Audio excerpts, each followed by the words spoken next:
Здравейте и добре дошли отново в моят канал. Пролета дойде, а с затоплянето на времето започнахме да прибираме по-дебелите пуловери от гардероба и да вадим по-летните и цветни дрехи. С тази ревизия на гардероба неминуемо се оказва, че някои дрехи вече не ни стават, други не ги носим по една или друга причина, а трети са захабени и отиват за парцали.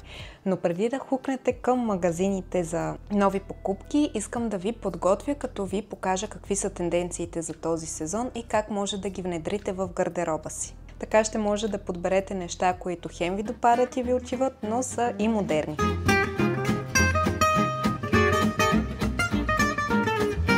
Започваме с основата, а именно цветовете, шарките и материите, които са актуални този сезон и ще срещаме все повече по витрините и по улиците. Пролета ни носи романтика, нежност и лека носталгия по естественото. Меките пастелни тонове като бледо-розово, ментово-зелено, маслено-жълто, синьо, лавандула, които чудесно се съчетават помежду си, ще бъдат много актуални, като те носят едно усещане за лекота и фееричност. Тук дамите с по-светла кожа и по-студен подтон могат да се възползват чудесно от това, че цветовата им палитра ще бъде модерна, но тези от вас, които са с по-топъл тон и пастелните цветове не ви отиват, не се притеснявайте, има нещо и за вас. Земните тонове също са не само актуални, те са навсякъде. Мислете в посока сафари. Глинено, бежово, маслинено, зелено, кафяво. Тези цветове превзеха модните подиуми. Още през декември Пантон обяви Мока Му за цвят на годината за 2025, така че кафявото започва леко дори да измества черното. Тези земни цветове се комбинират чудесно с бяло, с екрил, с златни елементи, дори го виждаме и с пастелните тонове. Винено-червеното или бордото, което избухна през зимата, остава актуално, но бива леко изместено от черешовото червено или така скарлет червеното, като дизайнерите демонстрираха, че най-добрият начин да бъде използвано е в аксесуарите. Обувки, шапки, колани, очила. Навсякъде е супер актуално. Прада пък в колекциите си използва ярко червеното, а оранжевото или по-скоро цвят мандарина присъства в колекциите на Алберта Ферети и на Гучи.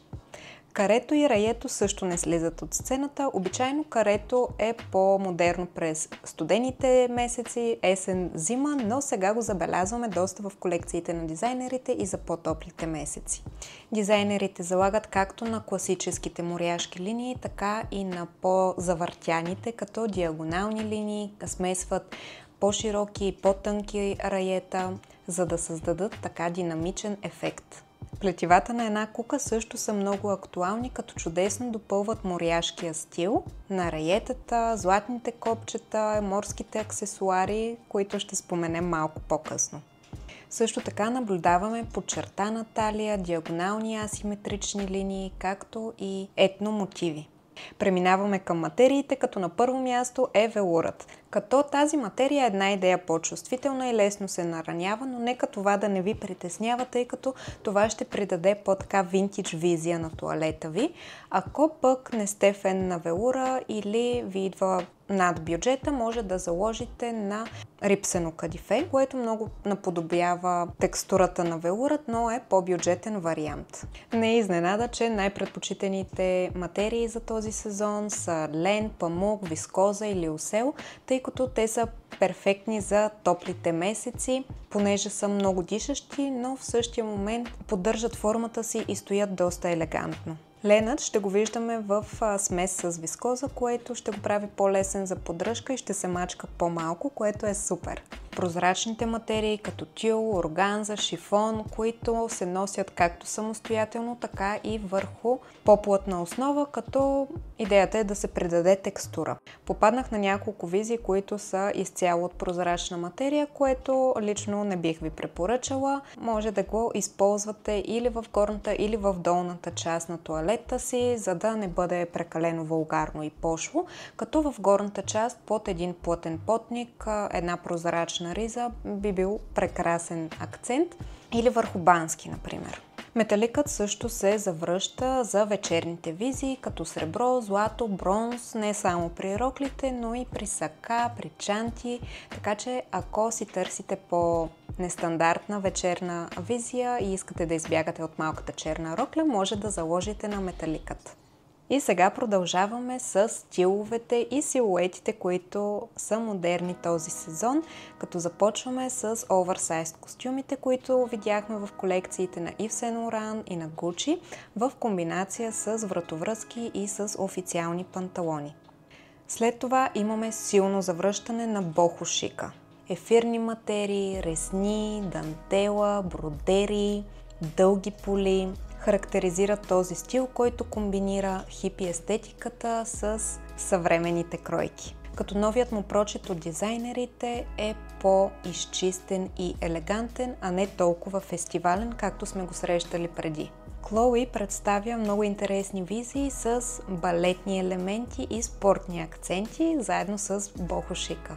И говорейки за балетните елементи, визиите, вдъхновени от балерините, също са много актуални, като този стил малко наподобява кокетния стил или пилатес принцесите. Той е много женствен и в същото време функционален. Завръщат се балеринките, като има и нови интерпретации от дизайнерите под формата на маратонки, които са като балеринките, дори така с връзки около глезените.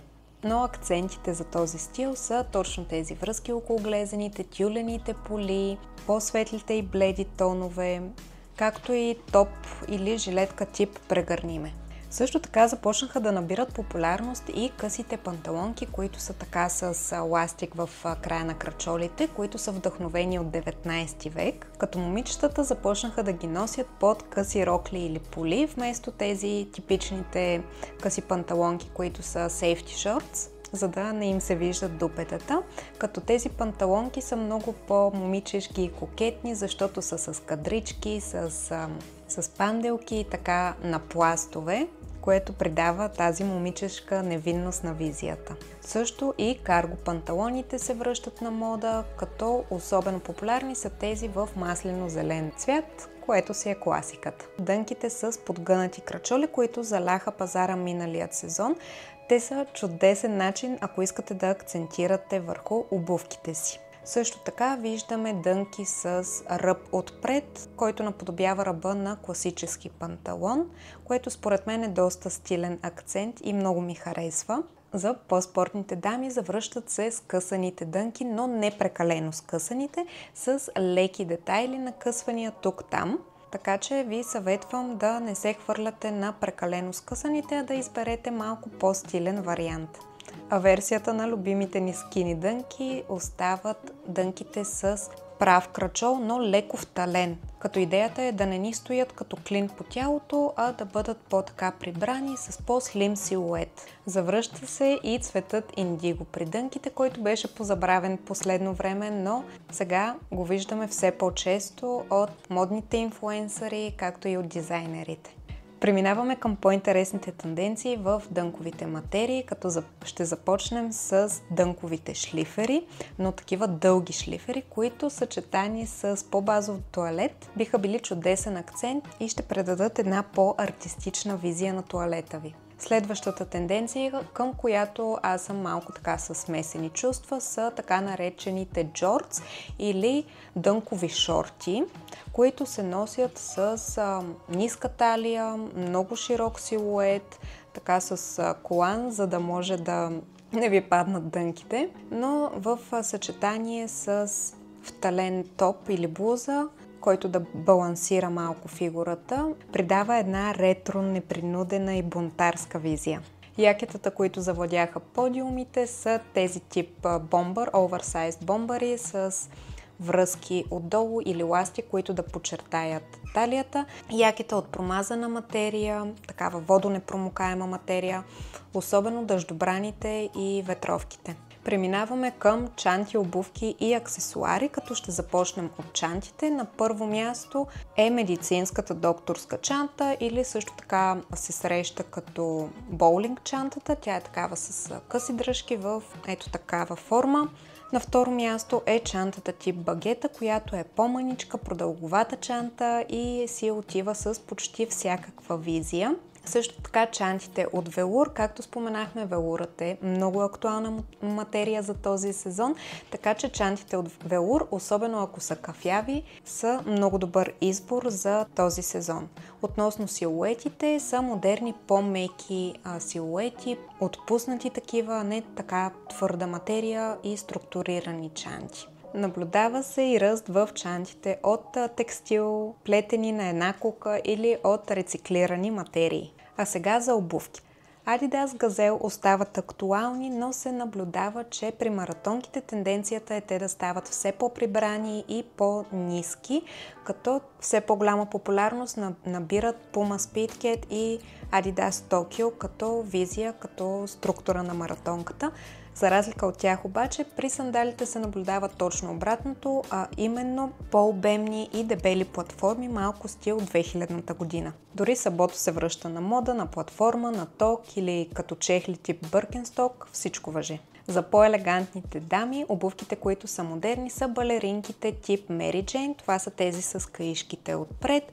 Също така и обувките с отворена пета, на по-равна платформа или с малко токче, както и обувките с отворени пръсти. Като червените обувки са много актуални, червени балеринки или червени Puma Speed ще бъдат много популярни този сезон. А сега да преминем към допълнителните акценти и аксесуари, които може да добавите към тоалета си за по-модерна и свежа визия.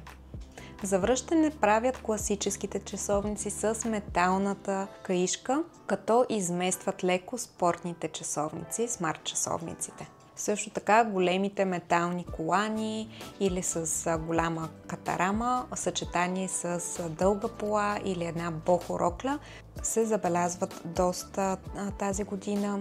Цветните и фигурални чорапогашници, големи ретро очила тип 70-те, бижута и аксесуари, вдъхновени от крайбрежието, мидички, рапанчета, делфинчета, всякакви такива са много забавен и свеж акцент. Също така дизайнерите показаха, че тази година ще бъде много актуално да слагаме аксесуари върху чантите си, дали по-малка чанта, някое пухче или шал, няма значение, стига това да показва и изразява вашата индивидуалност и вашия собствен стил. Това бяха тенденциите за пролет-лято 2025 година с малко закъснение, но най-важното нещо, което трябва да запомните, е, че модата е в услуга на вас, а не обратното, като изберете да носите това, което ви кара да се чувствате добре и адаптирайте модата спрямо стила си. Очаквам да разбера в коментарите кои от тенденциите ви грабнаха най-много и дали вече имате някой от тях в гардеробите си. На мен най-много ми харесаха дългите поли, червените обувки, женствените силуети и пастелните тонове. Много ви благодаря, че гледахте и че останахте до края на това видео. Ще се видим отново съвсем скоро.